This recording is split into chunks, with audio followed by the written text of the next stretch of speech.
Catecismo sobre Nossa Senhora, Adultos, Lição 9. A apresentação de Jesus no templo e a purificação da Santíssima Virgem. 250. Que mistério celebra a Igreja no dia da purificação? A Igreja comemora o duplo mistério da apresentação de Jesus Cristo no templo e o da purificação da Santíssima Virgem. 251. Que se entende por apresentação de Jesus Cristo? Entende-se a oferta pública e solene deste Divino Salvador, feita a Deus no Templo de Jerusalém, 40 dias depois de seu nascimento. 252. Por quem Jesus Cristo foi apresentado? Jesus Cristo foi apresentado pelas mãos da Santíssima Virgem, sua mãe, e de São José, seu pai adotivo. Levaram-no ao Templo de Jerusalém, diz São Lucas, para o apresentarem ao Senhor. Sem dúvida, São José não estava obrigado a purificação alguma, mas competia-lhe, como pai adotivo, a apresentação do menino. É por isso que o evangelista aplica coletivamente aos santos esposos o que dizia de cada um separadamente. 253. Por que foi apresentado no templo? Para obedecer à lei de Moisés, a qual mandava que todo filho primogênito fosse oferecido ao Senhor e depois resgatado por 5 ciclos de prata. Esta prescrição era para lembrar aos hebreus o prodígio maravilhoso outrora acontecido em favor de seus pais, quando o anjo exterminador feriu de morte, em uma noite, todos os primogênitos dos egípcios sem ferir os dos hebreus. 254. Esta oferta de Jesus a Deus pelas mãos de Maria foi uma simples cerimônia? Não, porque Maria, oferecendo seu filho, o entregava realmente à morte para a nossa salvação. E estava certa de que seu sacrifício, aceito pelo Pai Eterno, efetuar-se-ia um dia sobre o altar da cruz. Acabada a cerimônia da apresentação, quando Maria tomou de novo seu filho, recebeu-o como uma vítima confiada a seus cuidados e da qual tinha só o depósito. 255. Maria sabia, então, o gênero de morte que esperava seu divino filho? São Jerônimo nolo assevera. Maria conhecia não só o que Jesus devia sofrer na sua paixão, mas ainda durante sua vida toda. Os profetas cujos oráculos lia frequentemente lhe tinham ensinado que seria atraiçoado por um de seus discípulos e abandonado dos outros. Sabia já os desprezos, escarros, bofetadas, zombarias que devia sofrer. Sabia que se tornaria o opróbrio dos homens e o divertimento da plebe, a ponto de ficar farto de injúrias e vexações. Sabia que no fim de sua vida, sua carne sagrada seria rasgada pelos açoites da flagelação. Seu corpo seria machucado, coberto de chagas como um leproso, e até seus ossos seriam desconjuntados. Sabia que seus pés e suas mãos haviam de ser transpassados por cravos. Seria colocado no número dos criminosos e, por fim, pregado na cruz, morreria pela salvação dos homens. 256. Maria consentiu nos tormentos reservados a seu filho. Deus pedira o consentimento de Maria antes que o Verbo se encarnasse no seu seio. Quis também que consentisse na imolação deste mesmo Verbo feito homem, a fim de que o coração da mãe fosse sacrificado com a vida do filho. De que força sobre-humana não precisava Maria para sujeitar a tantos sofrimentos e a uma morte tão horrenda um filho tão amável e tão ternamente amado. 257. Qual foi a causa de tão heróica generosidade de Maria? Seu amor para conosco.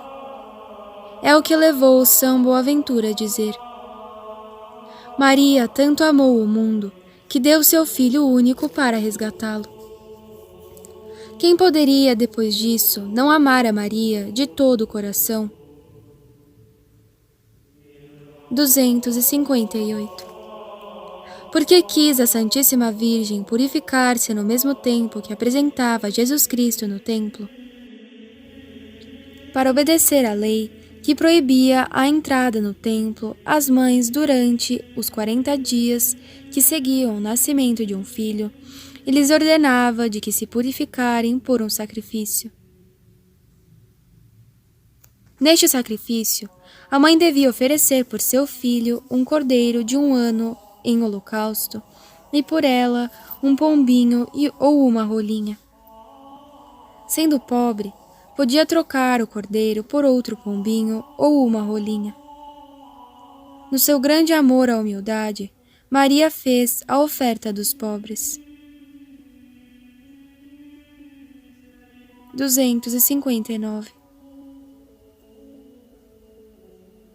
Esta lei obrigava a Santíssima Virgem? Não, a pureza de Maria não foi alterada nem na conceição nem no parto, e não necessitava da purificação. 260. Por que se submeteu então a esta lei? Para dar-nos um exemplo de humildade e ensinar-nos com que fidelidade devemos observar todas as leis de Deus e da Igreja. Não procuremos pretextos para nos dispensar das leis da Igreja. Não violemos a lei de Deus. Maria sujeita-se à lei, dando assim um admirável exemplo a todo o universo, pondo sua glória na de Deus e na honra de lhe obedecer e edificar a Igreja. 261. Que coisa fez particularmente sobressair a humildade de Maria na sua purificação legal? Foi que Maria, a ela submetendo-se, rebaixou-se até a condição das outras mães e sacrificou perante o mundo a glória tão cara a seu coração de sua pureza virginal. É isso um prodígio próprio da mais rara humildade, da alma mais perfeita. 262. Que sentimento deve nos inspirar o procedimento de Maria neste mistério? Assim como faz notar São Boaventura, este procedimento deve nos servir de exemplo e inspirar-nos uma vergonha salutar. Maria, isenta de pecado, submete-se à lei humilhante da purificação, e nós, miseráveis pecadores, não queremos nos submeter à lei da satisfação. 263. Que se passou de notável no dia da purificação da Santíssima Virgem? Um santo ancião, chamado Simeão, e uma piedosa viúva, chamada Ana, inspirados pelo Espírito Santo, reconheceram publicamente Jesus Cristo como o Messias e o Salvador dos homens. Simeão sabia, mediante revelação, que não morreria antes de ter visto Cristo. Por inspiração do céu, veio ao templo no momento mesmo em que o Salvador era apresentado. Tomou o divino menino em seus braços e deu graças a Deus no comovente cântico Nunc Dimittis, que a Igreja canta diariamente no fim das completas. 264.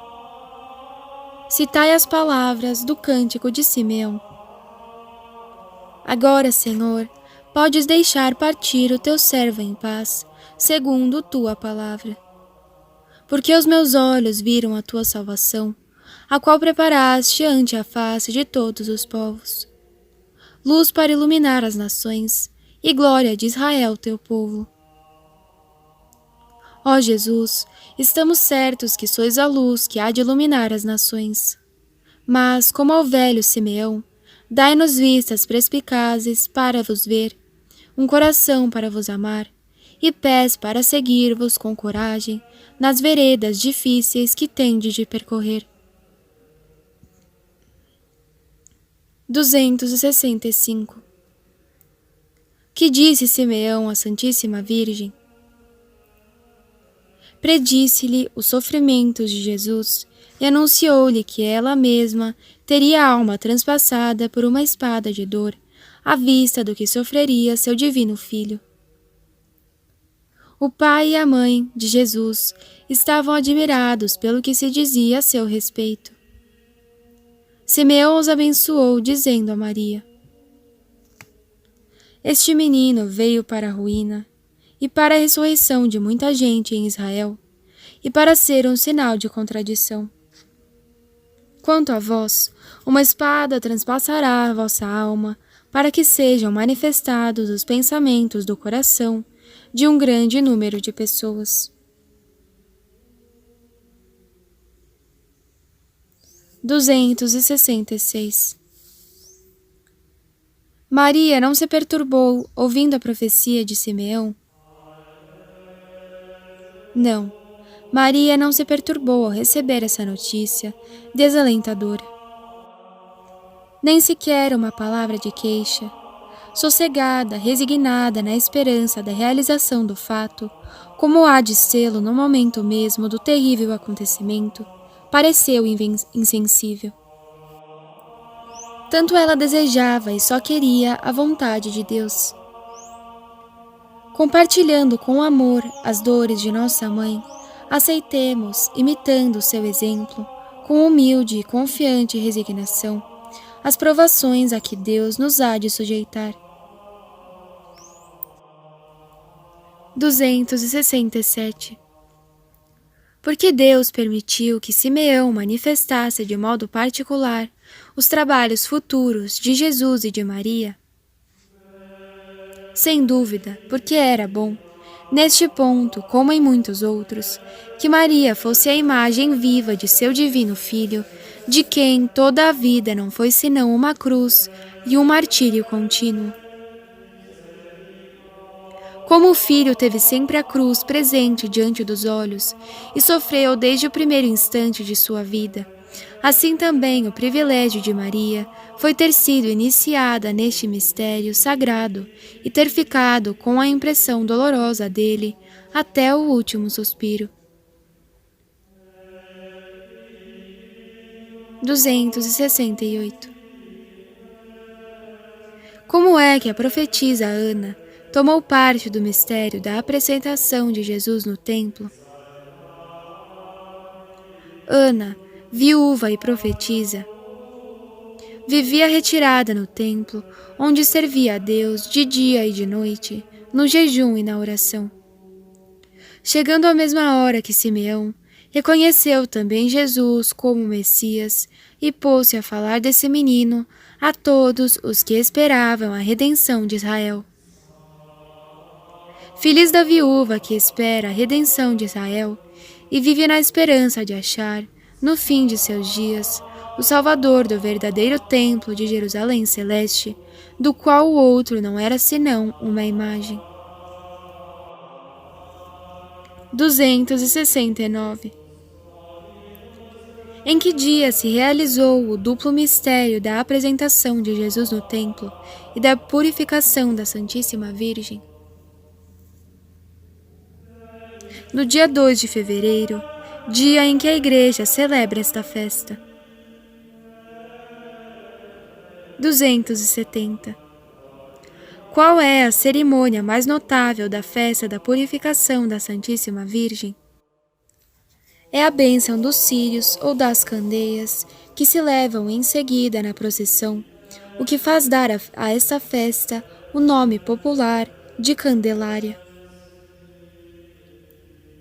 271. Que significam estes círios bentos? Significam, primeiro, que Jesus Cristo é a luz do mundo por seus exemplos e sua doutrina. Segundo, que devemos oferecer-nos a Deus com uma fé vivíssima e cheia de caridade. 272. Que nos representa a procissão que se faz no dia da purificação? Representa-nos a viagem da Santíssima Virgem levando Nosso Senhor ao templo. Devemos acompanhá-la em espírito de sacrifício e união com Jesus Cristo. 273. Em que época a festa da purificação foi instituída? Bento XIV julga que esta festa é de origem apostólica. É certo, porém, que era já antiga no século V. Cerca do ano de 495, o Papa Gelásio lhe deu mais brilho. Estas piedosas cerimônias desviaram o povo das superstições pagãs e das desordens vergonhosas cujos princípios nasciam da festa das Lupercais, que se celebrava em honra do deus Pan no princípio de fevereiro.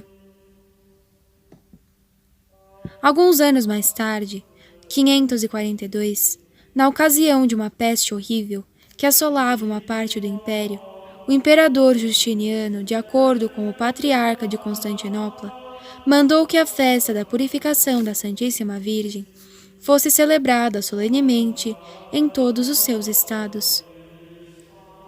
Como sinal de que essa festa lhe era agradabilíssima, Maria fez cessar de repente o flagelo. 274. Que cumpre fazer para bem aproveitar esta festa? Cumpre, primeiro, purificar-se do pecado pela penitência. Segundo, imitar a obediência de Jesus, a humildade de Maria, o desapego de Simeão e a fé da profetisa Ana. Exemplos. Exemplo A. Fé recompensada.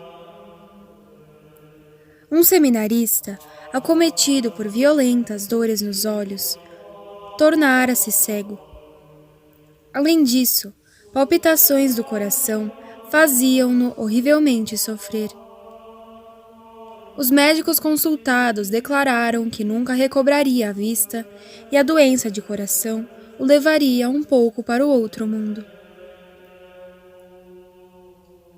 Durante 3 dias e 3 noites foram gemidos contínuos. Comovidos por seu infeliz estado, professores e alunos começaram uma novena a Maria Santíssima na sexta-feira, 4 de abril de 1843. No dia seguinte, teve uma crise que o deixou desmaiado. Pensando ter-lhe chegado a última hora, administraram-lhe a extrema-unção. Durante a cerimônia, a comunidade estava rezando na capela pelo enfermo. Depois de ter sido ungido, recuperou os sentidos, dizendo em voz alta: Maria me curou, e levantou-se. Nos dias seguintes, tomou parte em todos os exercícios do seminário. A doença de coração tinha desaparecido. No entanto, permanecia sempre cego. No último dia da novena, comungou com fervor, na esperança de recuperar a visão. Para provar a sua fé, Deus não atendeu logo a seu pedido. O moço não desanimou, redobrou de ardor na oração, encomendou-se à arcoconfraria de Nossa Senhora das Vitórias. No dia 14 de abril, segundo dia depois da novena, comungou de novo E no momento em que recebia o corpo sacrossanto de Cristo, uma voz interior lhe dizia: Acreditas? Sim, Senhor, redarguiu o futuro sacerdote. Creio que podes restituir-me a vista. No mesmo instante, foi-lhe restituída a visão. Ele voltou para seu lugar sozinho e desembaraçadamente. Como prova de que não era uma ilusão, pegou numa imitação de Cristo, cujos caracteres minúsculos não o impediram de ler perfeita e distintissimamente. Depois da missa, seguiu para a sacristia para lançar-se nos braços do superior, que o esperava comovido de alegria. O entusiasmo foi ainda maior e mais expansivo quando reapareceu no pátio onde os demais seminaristas o esperavam. Deu-se pública e jubilosamente graças a Deus e a Maria Santíssima. Esses dois fatos se deram em presença de 200 e tantas testemunhas que podem certificar sua exatidão e veracidade.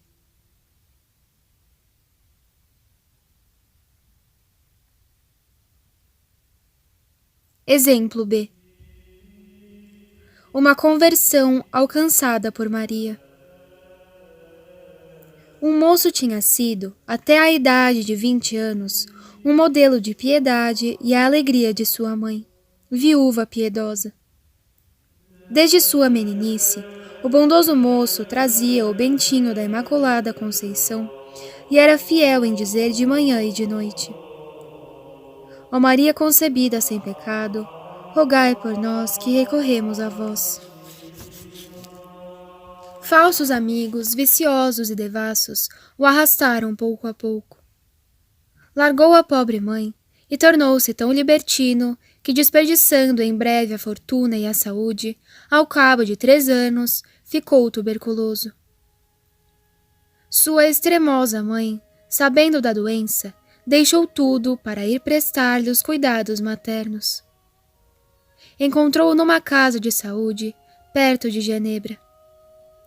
Sugeriu-lhe o pensamento de se reconciliar com Deus. O moço respondeu friamente: Querida mãe, não fale disso. É inútil. Abusei demais. Por 2 vezes o sacerdote foi repelido. Parecia tudo perdido. A mãe teve a feliz inspiração de lembrar-lhe a sua antiga devoção à Virgem Imaculada, a oração que outrora dirigia a Maria Santíssima, de manhã e de noite. Seu bentinho. Pondo-se de joelhos à cabeceira da cama, convidou-o a repetir com ela a invocação. Ó Maria concebida sem pecado, rogai por nós que recorremos a vós. O moço consentiu nisso e rezou com sua mãe, com os olhos marejados e o coração comovido. Maria acabava de triunfar. O moço pediu o padre, confessou-se e comungou.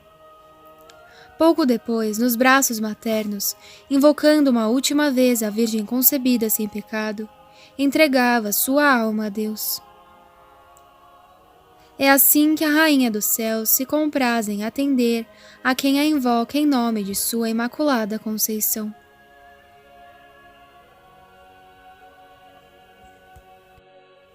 Exemplo C. Batismo conseguido pela intercessão de Nossa Senhora. Para celebrar o nascimento de sua filha, a quem se deu o nome de Lucrécia, um corifeu de irreligião reuniu uns ímpios de sua laia em um banquete.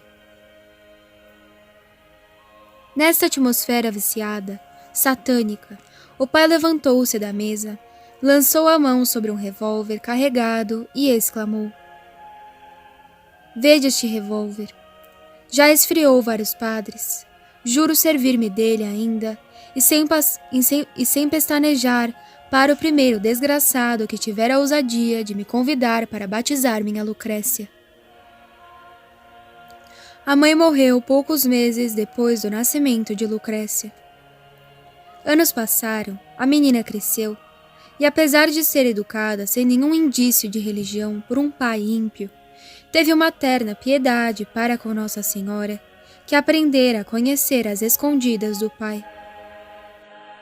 Todas as noites, antes de deitar, pedia a Nossa Senhora que não a desamparasse, lhe servisse de mãe e não a deixasse morrer sem batismo. O sofrimento veio visitá-la. Acometida por uma doença mortal, prostrada na cama, a pobre mocinha pediu em vão os socorros da religião e o pai, desnaturado, ficou impassível. Ó Maria, minha boa mãe, repetia com frequência a pequena doente. Maria, refúgio dos infelizes, por favor, não me deixeis morrer sem receber o batismo. Um padre coadjutor da paróquia, tendo notícia do fato, resolveu salvar essa alma, custasse o que custasse. Sei que exponho minha vida, dizia ele, pouco importa. Morrerei mártir da caridade cristã, e minha última prece, caindo sob o golpe mortal do Pai, será feita em prol da salvação eterna da menina e do Pai. A caridade é inteligente. O bom padre vestiu-se à paisana e encaminhou-se para a casa indicada. Senhor fulano, acabo de receber a notícia de que sua estremecida filha adoeceu gravemente. Venho oferecer-lhe meus serviços. Talvez procurar-lhe-ei algum alívio. O senhor é médico? Conheço vários remédios. O padre é introduzido no quarto. Estendida sobre a cama, magra como um esqueleto, com os lábios esbranquiçados, a menina oferecia todos os indícios de uma morte próxima. O médico improvisado toma-lhe o pulso, reflete um instante e manda o pai à farmácia vizinha, enquanto ele vai administrar o remédio salvador. Sem demora, o pobre pai sai à rua, não suspeitando o que vai acontecer durante sua ausência. Sem perda de tempo, o padre dá-se a acontecer e diz: venho abrir-lhe o céu, minha filha. Aí estou para lhe administrar o batismo tão almejado. Despejando o conteúdo do frasquinho, que já mostrara ao pai como sendo um primeiro alívio, batizou-a. O pai, voltando ao quarto, acha sua filha alegre e sorridente. Que significa essa mudança repentina? Ah, pai, se soubesse o remédio que este senhor acaba de me administrar, me proporciona tamanha alegria que não posso descrever. Contudo, sinto que vou morrer, mas sou muito feliz. Com efeito, minutos depois, sua alma purificada pelo batismo voava direitinho para o céu.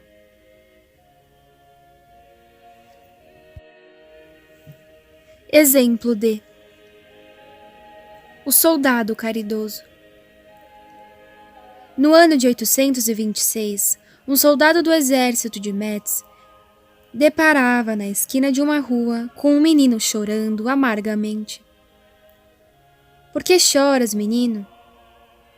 Ah, Senhor, que desgraça é a minha. Em poucos dias morreram meus pais, não tenho alma viva sobre a terra para cuidar de mim. Não sei para onde ir. Isso não é mentira tua? Deus me livre de mentir, Senhor, é a pura verdade. Movido de compaixão, o generoso soldado conduz o menino para uma casa de amigos, ao mesmo tempo que toma providências para averiguar a verdade. Infelizmente, tudo é verdade, respondeu-lhe o vigário, a quem escreveu. Mandai-me o menino. Oxalá achemos uma pessoa caridosa para tomar conta dele.